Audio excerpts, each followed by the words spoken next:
दोस्तों, air India flight के साथ आखिर उड़ान भरने के बाद क्या हुआ था?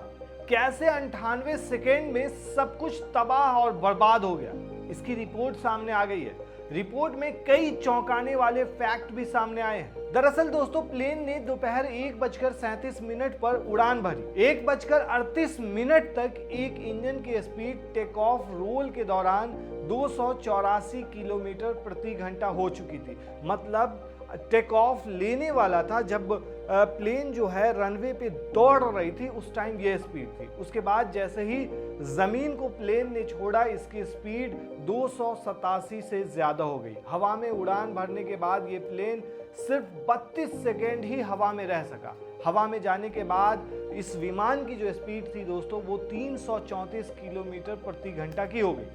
इसके तुरंत बाद विमान का इंजन बंद हो गया। जैसे ही इंजन बंद हुआ, एक पायलट ने दूसरे पायलट से पूछा, आपने फ्यूल क्यों बंद कर दिया? इस पर दूसरे पायलट ने जवाब दिया, मैंने ऐसा नहीं किया। इसके बाद जब तक दोनों कुछ समझ पाते, प्लेन की स्पीड धीमी होती गई और नीचे आता गया और फिर प्लेन क्रैश हो गया। दोस्तों, मामले में भारत के विमान दुर्घटना जांच ब्यूरो ने 15 पेज की रिपोर्ट जारी की है। पॉइंट यह है कि उड़ान भरने के ठीक बाद दोनों इंजन के फ्यूल कट ऑफ स्विच यानी कि रन से कट ऑफ स्थिति में आ गए। रन मतलब कि फ्यूल जो है वो चल रहा है, ईंधन चल रहा है और प्लेन उड़ रही है। वहीं कट ऑफ का मतलब कि इंजन को तेल जो है, जो सप्लाई हो रहा है, वो बंद हो चुका है।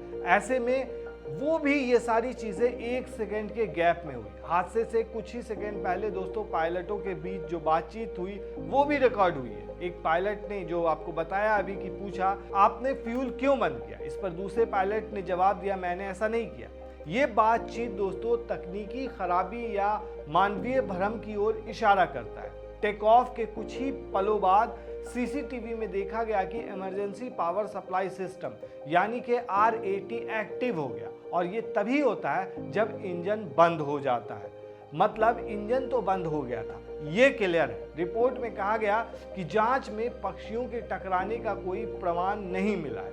दरअसल दोस्तों, प्लेन में अगले हिस्से में EAFR यानी extended air frame flight recorder होता है, जिसमें प्लेन का सब कुछ रिकॉर्ड हो जाता है। इसी EAFR से डेटा सफलतापूर्वक निकाला गया है, जिसके बाद ये सारे खुलासे हो रहे हैं। इसमें यह भी कहा गया है AI-171 ने दोपहर 1:37 पर उड़ान भरने की इजाजत मिलने के बाद टेक ऑफ किया। ये बोइंग 787 ड्रीम लाइनर सिर्फ 32 सेकेंड ही हवा में रह सका, उसके बाद क्रैश हो गया। 1:38 तक एक इंजन की स्पीड टेक ऑफ रोल के दौरान 284 किलोमीटर प्रति घंटा हो चुकी थी। अगले 2 सेकंड में विमान ने VR स्पीड यानी रोटेशनल स्पीड हासिल कर ली थी, जो 287 किलोमीटर प्रति घंटा थी। इसके 4 सेकंड के बाद विमान ने जमीन को छोड़कर हवा में पहुंच गई। विमान हवा में जाने के बाद विमान की स्पीड 334 किलोमीटर प्रति घंटा रिकॉर्ड की गई। इसके बाद विमान के इंजन बंद हो गए और विमान ने अपना थ्रस्ट खोना शुरू कर दिया। एल्टीट्यूड यानी ऊंचाई बढ़ाने के लिए रैट यानी रैम एयर टर्बाइन को डिप्लॉय किया गया।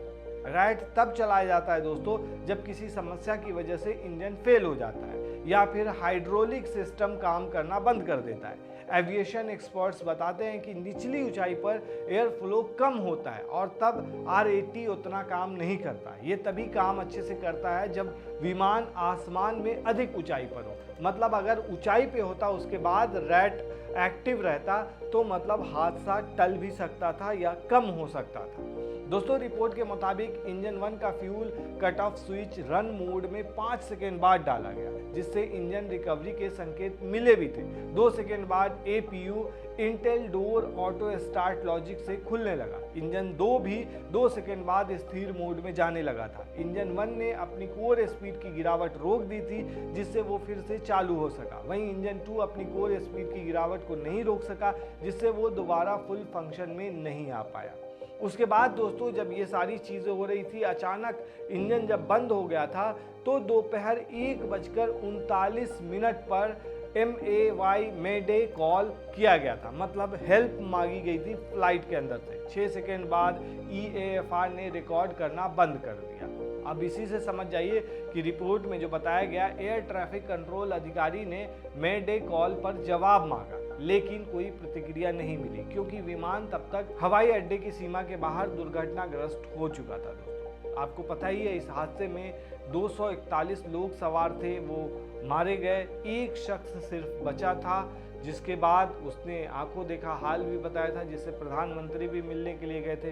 वहीं इस हादसे में जो गुजरात के पूर्व सीएम थे वो भी डेथ कर गया और ये हादसा बहुत बड़ा हादसा था। दोस्तों, तो अभी जो शुरुआती रिपोर्ट ये सामने आई है, इसमें धीरे धीरे चीज़ों का खुलासा हो रहा है कि किस तरीके से हुआ। अभी तक ये रिपोर्ट सामने नहीं आई है कि पूरा इंजन जो है वो स्टॉप क्यों हुआ था। अभी ये पता चल गया है कि इंजन स्टॉप हुआ था। तो इस पूरे मामले पर आपको क्या लगता है दोस्तों, आप हमें कमेंट में ज़रूर बताएं। शुक्रिया।